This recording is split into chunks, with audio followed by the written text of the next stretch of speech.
It has quickly become the most talked about minute in TV stardom. Neil Spiel, tonight, more like states on a roll. 20 of them, because come the new year, that is how many states are ramping their minimum wage up. 21 if you include New York State's New Year's Eve hike. And those hikes range from 12 cents in Florida to $1.25 in South Dakota.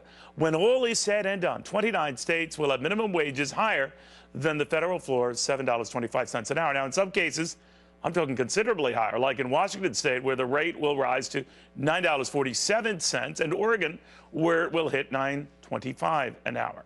And that is only next year. Most of these states are doing this in stages, promising bigger hikes to come and then pegging all future rates to inflation.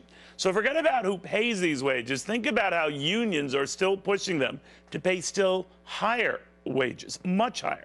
The Service Employees International Union is uniting its 2 million members behind a $15 minimum wage and promises it will not settle for anything less. Now, they argue that companies can well afford it, maybe just me, but I wonder if the SEIU demands the same pay scale at its own shop. Somehow I doubt it. But enough about what appears to be a double standard here. What about the clear economic impact here? Because it is one thing demanding bosses pay more. It is quite another demanding they pay this much more to this many more workers, and inevitably to many more workers getting paid more than the minimum wage now. Surely those workers will demand a bump up in pay as well. Labor policy expert Vinnie Vernuccio says this does not end well for the bosses, for their workers, or for the overall economy. Explain, sir.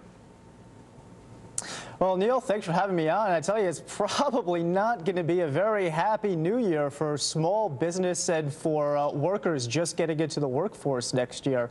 You know, you're talking about SEIU pushing this $15 an hour across the country. One of their organizers was caught on tape saying how they came up with this, and he was absolutely blunt. He said $10 was too low, $20 was too high, so they came up with 15. Great economics there. Now, I mean, it's absolutely ridiculous. And the problem is it's going to be hurting the exact people they're purporting to help.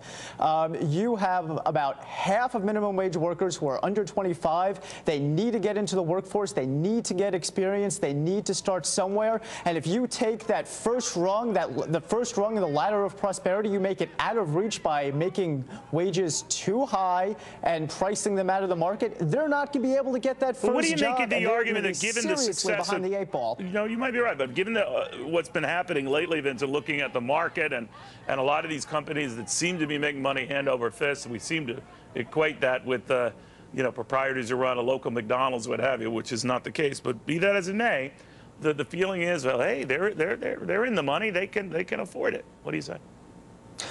Well, you look at some of the stock market, but let's talk about McDonald's, which you just brought up. Their third quarter earnings were plummeting. Their sales fell by 3.3%. I think their earnings were down by about 30% in the quarter. And we should stress that their franchisees are hardly millionaires themselves. I mean, it's a very different. And their franchisees are hardly billionaires. So what happens? And do those franchise owners then?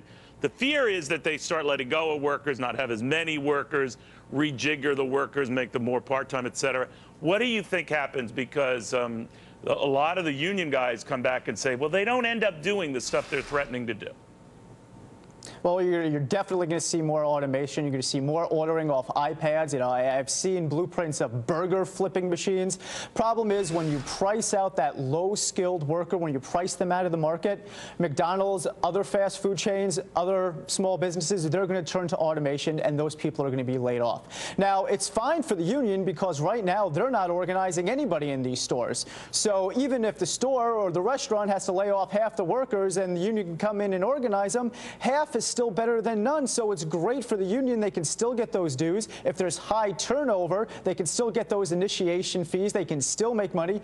But the problem is it's bad for those low-skilled workers, those entry-level workers who need that experience, and it is disastrous for these small businesses, these mom-and-pop shops that are trying to earn a living. All right. Well, watch what happens. It's good seeing you again. Happy New Year. Happy New Year to you too, Neil. Thanks for having me on.